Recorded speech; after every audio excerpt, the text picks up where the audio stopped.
the people that do attend, the core audience, as long as they have a great time, that's the number one, and those core people that have attended freestyle session, I feel like they come every year, like it's a religious thing for them to come and be a part of it. And they know that they're going to get, their money's worth and their time worth. What is up, guys? Welcome back to Stance Elements. I'm ChazB. I am your host, and I'm with Cros from Freestyle Session in the Pro Breaking Tour. Cros, it's good to see you again. What's up, man? Good to see you too. I can't remember the last time that we saw each other, but I think it was at Freestyle Session in 2019. Oh wow, it's a while ago. I guess before all this mess, right? I know, man. It's completely disconnected people. And that time, the last time we saw each other at that event, that was when you were in the casino and there was a problem with the floor. Yeah, that was fun. But you did have a freestyle session event just a couple of months ago. How did that go? It was good, man. I think a lot of people needed the escape, and it was like right before kind of the resurgence of it all. So there was kind of like a window, and I mean, things happen for a reason. So I feel like we hit the window and was able to knock it out the park, and a lot of people showed up, even people from other countries. And I think it was a great experience for everybody. So this window that you're talking about, for those that are listening in, it's a window of time, I guess, from October to the end of the year where every world final happens, right? No, I'm talking more, because we were in a pandemic for 2 years, and then like it was kind of ending, at least here in the US. It felt like it was ending.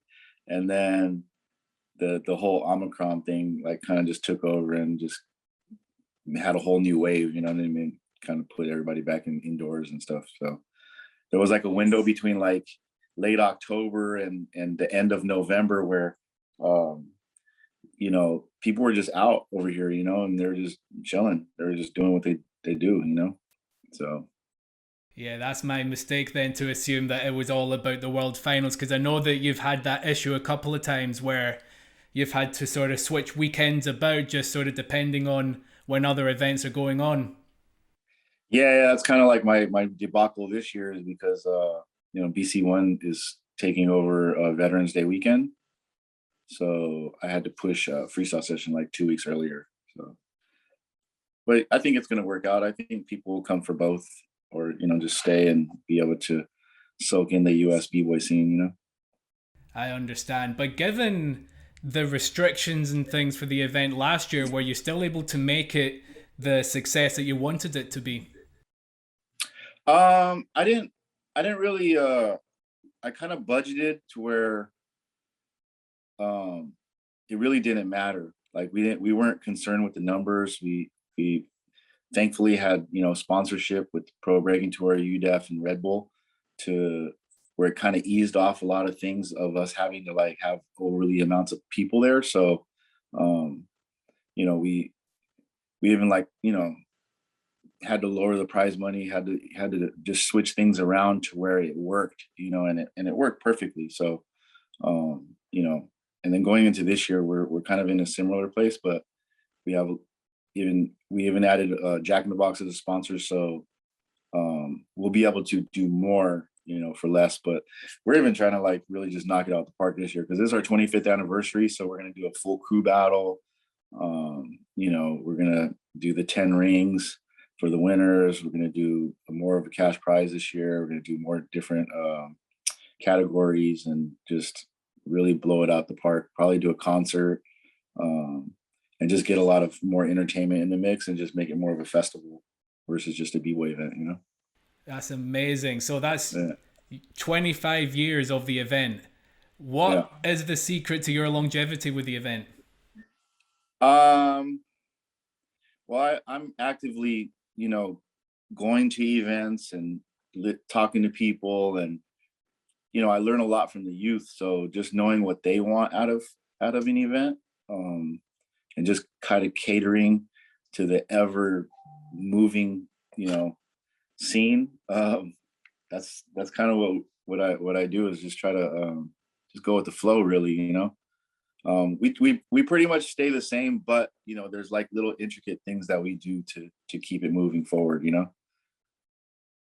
That makes a lot of sense, and I guess Yeah. that keeps you relevant as well, because there's nothing worse than like trying to get things going when you've been out of the scene for a long time. I know that that's also an issue that people have with like with being away from the scene, then trying to get back in and have all these expectations. I mean, being away from the scene, it would be super hard, but even being in the scene, you could get distant real fast if you don't listen to like the youth and people younger than you, and just when people chime in, you can't, like, you know, like as a b-boy, a lot of people don't want to hear a difference of opinion. Like for me, like I used to be that way where I was just kind of like block, like, ah, you're just a hater, you know. But now it's more like, okay, well, let me see what you got to say, and let me see if there's any truth to some of it. You know, all of it could be true, or maybe some of it could be true, but you know, I try to listen and try to just make the little necessary changes. And you know, I'll never please everybody, but I want to try to please as many people as I can. You know. Yeah, because you want the attendance to be high. Like, it makes sense. Yeah, I mean, even with the attendance, like it doesn't really matter about how many people attend. Like if I wanted that, I would do so many other things. But I think it's more just the people that do attend, the core audience. As long as they have a great time, that's the number one. You know, and those core people that have attended freestyle session, I feel like they come every year, like it's a religious thing for them to come and be a part of it, and they know that they're going to get, you know, their money's worth and their time worth, you know, of being there that weekend. And it's kind of like a family reunion every year. And then is that also the aim with UDEF and the Silverback Open? Because not a lot of people might know that you've had a big part to play in UDEF and the Silverback Open when it was running. So how do the core values line up between what you've been doing with Freestyle Session and then your work with UDEF? Well, for freestyle session, I'm looking at more of like a hip hop event, and with UDEF and Pro Breaking Tour, it's more just about breaking, you know, about the dance aspect. So there's a little bit different focuses there. And even with the Silverback Open, when it was around, it was kind of Steve's vision, and kind of we would chime in with ideas and kind of meet halfway, or kind of lead towards what he wants. But you know, just bringing to life what he wanted, you know. So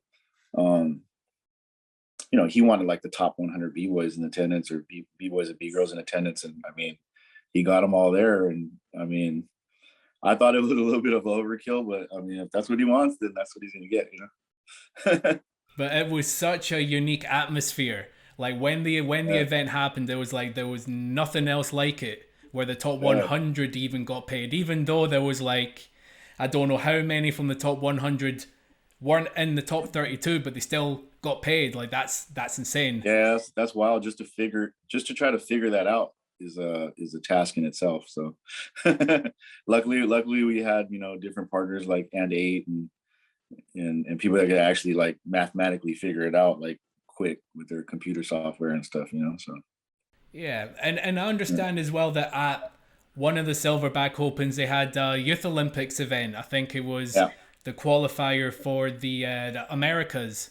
Hmm. What is UDEF's role within the Olympics? Like, do you have any involvement, or are you kept separate from the rest of the guys? I mean, we're our own entity. I mean, I feel like without UDEF's participation in the scene, like I don't think we would have got to where we are now. But our role is pretty much just making sure that the scene moves in the proper direction. So if that requires us to, you know, back whatever, you know, USA Dance or you know, Breaking for Gold is doing, then that's what we're gonna do. We're not pushing against anybody. Like we want to make everything flow fluidly and make sure that everything's a success, you know, because the success of that movement is going to filter into the actual movement of the scene. So, you know, and a lot of people are just like, oh, well, this is going to be make this and this, that. Like all the rules for Breaking for Gold and, you know, all the Olympic stuff, like